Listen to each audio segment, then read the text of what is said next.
Jordan Anthony was never supposed to become the biggest story in American sprinting this early. At just 21 years old, he was viewed as a future star rather than a present-day threat.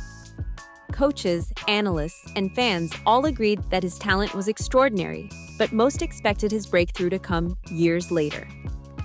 The plan seemed simple: dominate the NCAA, continue developing, and eventually challenge the established stars of the sport. Jordan Anthony had other ideas. Representing the University of Arkansas, Anthony quickly became one of the most exciting athletes in collegiate track and field. His speed was undeniable. His starts were explosive, his acceleration was elite, and his confidence stood out even among the nation's best sprinters. Success came quickly. He captured NCAA titles in both the indoor 60 meters and outdoor 100 meters, proving that he was far more than just another talented college athlete. Yet history suggested that even dominant NCAA champions often needed years before reaching the highest level of international sprinting. The transition from college competition to professional racing is notoriously difficult. At the elite level, every race includes world-class athletes. Every mistake is magnified. The pressure increases dramatically, and the margins between victory and defeat become almost invisible. Many promising athletes struggle with that adjustment. Anthony never seemed concerned about it. Long before he became known as one of America's fastest sprinters, he was also a highly talented football player. As a wide receiver, he learned valuable lessons about competition, pressure, and confidence. Football taught him to trust his abilities when the spotlight was brightest.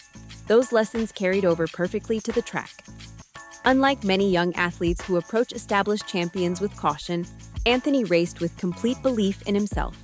He respected the great names of the sport, but he never appeared intimidated by them. That mentality became increasingly obvious throughout 2025 and into 2026. While other athletes focused on gaining experience, Anthony focused on winning. Coaches frequently praised not only his physical gifts but also his mindset. He approached races expecting success rather than hoping for it. Then came the performance that forced the sprinting world to pay attention. On February 13, 2026, Anthony lined up at the Tyson Invitational for the men's 60 meters.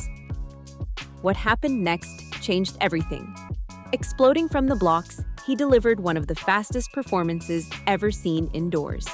When he crossed the finish line, the clock displayed 6.43 seconds. The stadium reacted immediately. So did the rest of the track world.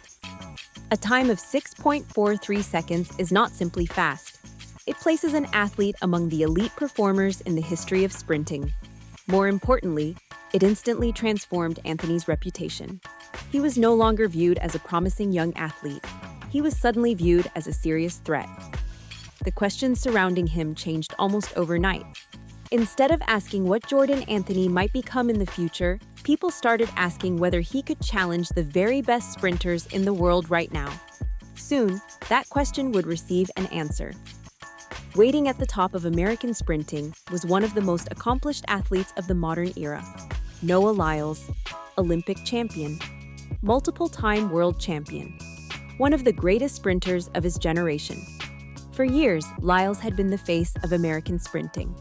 His performances, personality, and consistency had made him one of the sport's biggest stars. Whether competing in the 100 meters or dominating the 200 meters, he repeatedly proved that he could deliver under pressure. Few athletes were willing to challenge his position. Even fewer expected to defeat him. But Jordan Anthony was about to get that opportunity.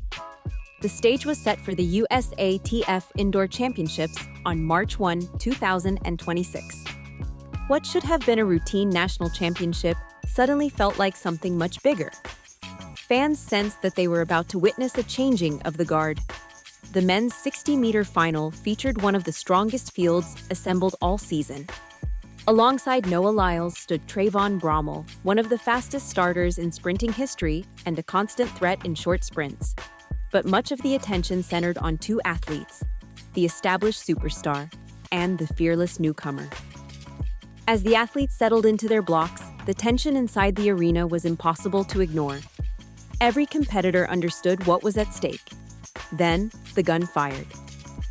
Anthony reacted instantly. His start was sharp, aggressive, and powerful. There was no sign of nerves, no hesitation, no indication that he was racing against some of the biggest names in the sport. He attacked the race from the very first step. Lyles responded exactly as champions do, maintaining perfect composure and staying within striking distance. Bromell was equally dangerous, producing one of his trademark explosive starts. For a brief moment, all three athletes appeared capable of winning. Then Anthony found another gear. As the finish line approached, he continued accelerating, while the others struggled to match his momentum. Meter by meter, he gained the advantage. In a race lasting less than 7 seconds, the decisive move happened almost instantly. Anthony crossed the finish line first. The clock showed 6.45 seconds. Trayvon Bromell finished second in 6.47. Noah Lyles crossed third in 6.51. The arena erupted. Jordan Anthony had just defeated two of the most accomplished sprinters in the world, at only 21 years old. The victory itself was remarkable. What happened next made it unforgettable. After the race, Noah Lyles approached Anthony and handed him his championship belt. The gesture immediately became one of the defining images of the indoor season. Champions rarely acknowledge rising stars in such a public way. Whether it was respect, recognition, or a symbolic passing of momentum, the message resonated throughout the sport. Jordan Anthony had arrived. During his post-race interview, Anthony displayed the same confidence that had carried him through his rapid rise. He explained that at a certain point during the race, he could no longer hear or see his competitors. He knew he had won. Those comments perfectly captured his mentality. Confidence has always been one of Anthony's greatest strengths. The football mindset he developed years earlier continues to shape how he approaches competition. When the pressure rises, he trusts his preparation and attacks the moment. That belief separates good athletes from great ones. His emergence also reflects a broader shift occurring within modern sprinting. Today's young athletes are developing faster than ever before.